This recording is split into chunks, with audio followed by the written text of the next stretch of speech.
ಸುವರ್ಣ ಸಾಧನೆ ಮಾಡುವ ಹೆಣ್ಣು ನೀನಾಗಿ ನಿಂತಿರುವಿ ಅಂದಾಗ ಆ ಸುವೀನನ ಮೇಲೆ ಮಣ್ಣು ಮಾಡುವುದರಲ್ಲಿ ಸಂದೇಹವಿಲ್ಲ. ನನ್ನ ಎಚ್ಚೆಯವಳ ಸರ್ವಿದೆ. ಎಷ್ಟೊಂದು ಸುಂದರವಾಗಿದೆ ಇವಳ ಮಾತಿನರ್ಥ.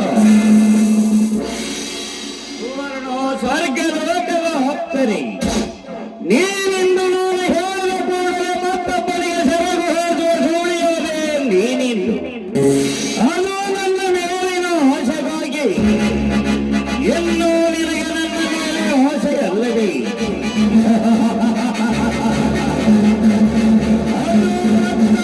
ಮನವಿಯಾಗಿ ಇದು ಕೇವಲ ನಿನ್ನ ಭ್ರಮೆ ಮಾತ್ರ.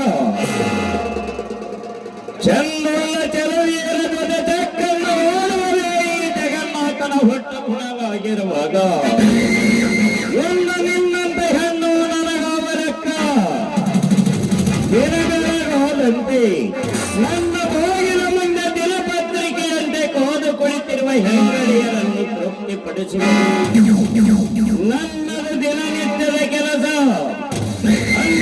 ನಿನ್ನಂತ ಹಳೆಯ ಬಳಸಿದ ಹೆಣ್ಣಿನೊಂದಿಗೆ ಸರಸ ಮಾಡುವುದು ಇನ್ನು ಮುಂದೆ ಬೇರೆ ಕೇವಲ ಹಣಕ್ಕಾಗಿ.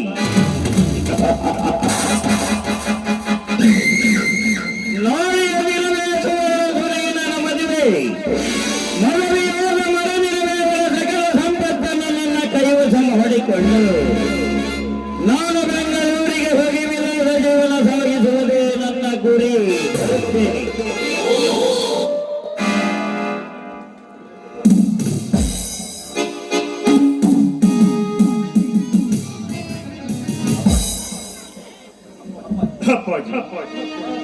ಇತ್ತೀಚಲಾಗಿ ಸುವರ್ಣನೇಕೋ ಕಾಡು ಮೃಗದಂತೆ ವರ್ತಿಸುತ್ತಿದ್ದಾನೆ. ಬಸವರಾಜನೆಂದರೆ ಪಂಚ ಪ್ರಾಣವನ್ನು ತೆಗೆದುಕೊಂಡಿದ್ದ ಈಗ ಬದ್ಧ ವೈರಿಯಂತೆ ವರ್ತಿಸುತ್ತಿದ್ದಾನೆ. ಹೀಗೇನು ಮಾಡುವುದು? ಏನು ಮಾಡಬೇಕೆಂಬುದು ತಿಳಿಯದಂತಾಗಿದೆ. ಆ ಜಗನ್ನಾಥನ ಒಳನಾಟವೇ ಇತ್ತಿತ್ತಲಾಗಿ ಅಡ್ಡ ದಾರಿಯನ್ನು ಹಿಡಿಯಲಿಕ್ಕೆ ಪ್ರಚೋದನೆ ನೀಡುತ್ತಿದೆ ಶಂಕರ. ಆ ದುಷ್ಟ ಜಗನ್ನಾಥನ ಕೆಟ್ಟತನವನ್ನು ಮೆಟ್ಟಿ ಹಾಕಬೇಕೆಂದು ಕಳತೊಟ್ಟಿದ್ದೆನು. ಅದೇ ನನ್ನ ರಕ್ತಕ್ಕೆ ಹುಟ್ಟಿದ ಮಗನು ಆ ನರಪಿಶಾಚಿ ಜೊತೆ ಕೂಡಿ ಗೆಳೆತನವನ್ನು ಬೆಳೆಸಿಕೊಳ್ಳುತ್ತಾನೆ. ಆತನ ಕೂಡ ಸಲಿಗೆಯಿಂದ ವರ್ತಿಸಿದರೆ ಮುಂದೆ ಒಂದು ದಿನ ಹೆಂಡತಿಯ ಗುಲಾಮನಾಗಿ ಹೋಗುತ್ತಾನೆ. ಈಗ ಏನು ಮಾಡಬೇಕೆಂಬುದು ಚೋದನವನ್ನು ಐರೆ ಶಂಕರ. ಆತನ ಬನ್ನಿ ವಿಚಾರದ ಬಗ್ಗೆ ಏನು ಮಾಡಬೇಕೆಂದಿರುವೆ? ಅಪ್ಪಾಜಿ, ಎಲ್ಲದಕ್ಕೂ ಶ್ರೀ ಗುರುವಿನ ಕೃಪೆಯೊಂದಿದ್ದರೆ, ಆ ದೇವನ ಅಂತಃಕರಣೆ ಹೊಂದಿದ್ದರೆ ಎಲ್ಲವೂ ಸುಗಮವಾಗಿ ಸಾಗುವುದು. ನಡೆ ಅಪ್ಪಾಜಿ, ಮನೆಗೆ ಹೋಗಿ. ಆಯ್ತು ಬಾ.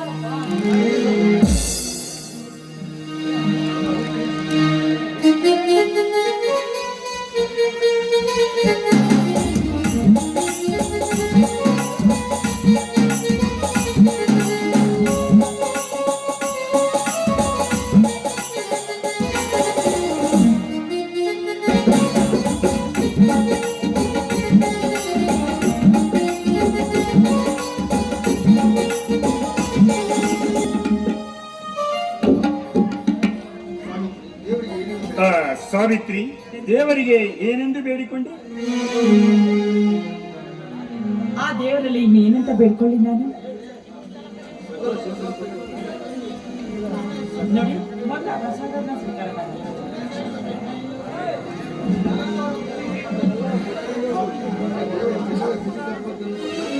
ಅಲ್ಲದೆ ಆ ದೇವರು ನನ್ನ ಪಾಲಿಗೆ ಸಿರಿ ಸಂಪತ್ತನ್ನ ಕರುಣಿಸಿರುವಾಗ ಆ ದೇವರಲ್ಲಿ ನಾನು ಏನಂತ ಬೇಡಲಿ ಅಂತ. ನಿಜವಾದ ಅಂಶವನ್ನೇ ಮುಚ್ಚಿ ಹೇಳುತ್ತಿರುವೆಯಲ್ಲ ಸಾವಿತ್ರಿ.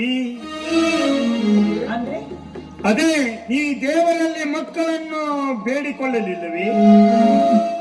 ಅಷ್ಟೇನಾ? ಮತ್ತೇನನ್ನು ಬೇಡಿಕೊಂಡಿ?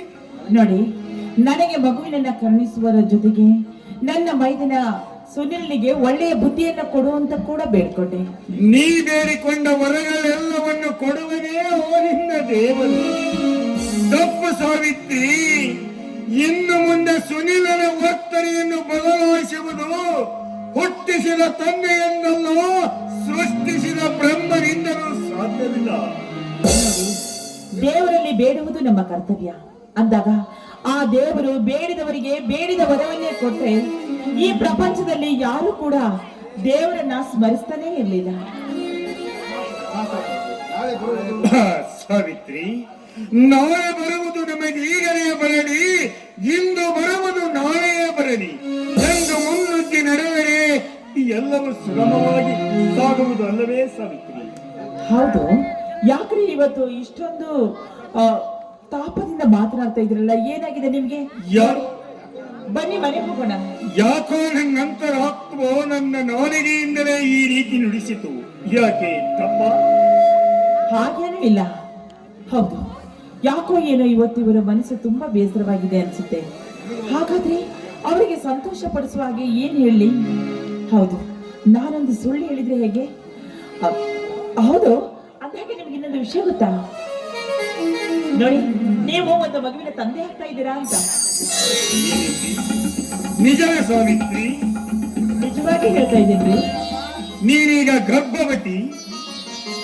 ಹೌದು ರೀ, ಇನ್ನು ಸ್ವಲ್ಪ ದಿನದಲ್ಲಿ ನೀವು ಒಂದು ಮಗುವಿನ ತಂದೆ ಆಗ್ತಾ ಇದ್ದೀರಾ.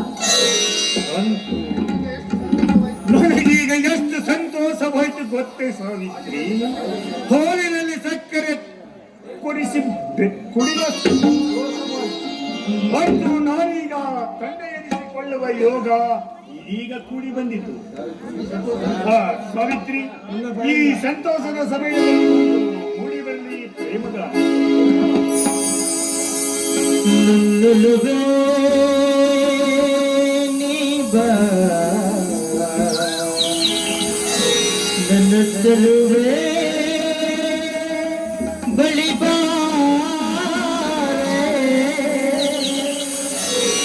ಬಳಿ ಬಂದು ಸಿಹಿ ಮುತ್ತು ನೀರು, ಸಿಹಿ ಮುತ್ತಿನ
ಸಿಹಿ ಮುತ್ತಿನ ಕಾಣಿಕೆ ಈ ಬಾರಿನ ಸನಿಹಕ್ಕೆ, ಸಿಹಿ ಮುತ್ತಿನ ಕಾಣಿಕೆ ಈ ಬಾರಿನ ಸನಿಹಕ್ಕೆ.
ಪಯಣಕ್ಕೆ ಜೊತೆಯಾಗಿ ನನ್ನಲ್ಲವೇ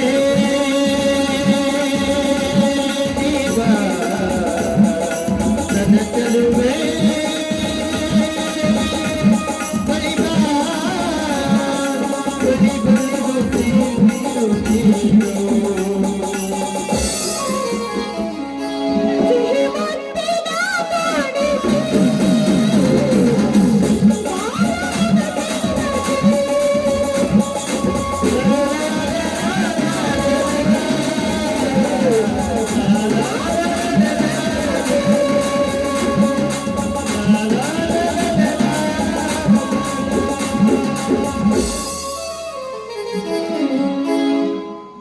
ಶಿವನಾಗಪ್ಪ ಮಾಸಣಿಗೆ